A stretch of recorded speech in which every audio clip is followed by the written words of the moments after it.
আসসালামু আলাইকুম। বর্তমান বাংলাদেশের রাজনীতিতে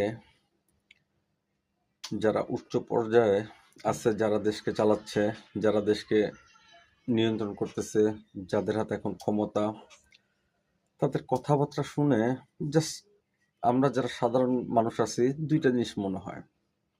এক, আমরা সকলে বোকা। দুই, না হয় আমরা অসহায়। কেন আমরা সকলে বোকা বললাম? বিকজ আমাদের চোখের সামনে সবকিছু ঘটতেছে, আমরা চোখের সামনে সবকিছু দেখতেছি, কি হচ্ছে না হচ্ছে, দেশের পারিপার্শ্বিক অবস্থা বিগত ১.৫ বছরের তুলনায় এখন কোন অবস্থায় আছে, সব কিছু নিজের চোখে দেখার পরও তারা যেটা বোঝাচ্ছে আমরা সেটাই বুঝতেছি। এই কারণে আমরা বোকা।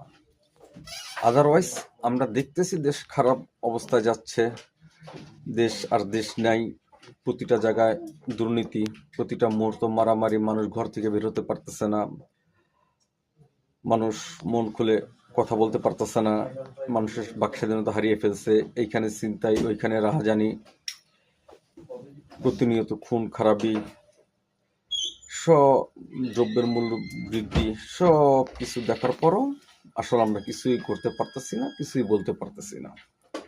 আমরা যারা সাধারণ জনগণ আছি কোনো দলের না, আর কিছু না করতে পারার কারণে আসলে আমরা অসহায়। এই কারণেই বললাম যে আমরা সাধারণ মানুষ হয় বোকা, না হয় অসহায়। আসসালামু আলাইকুম।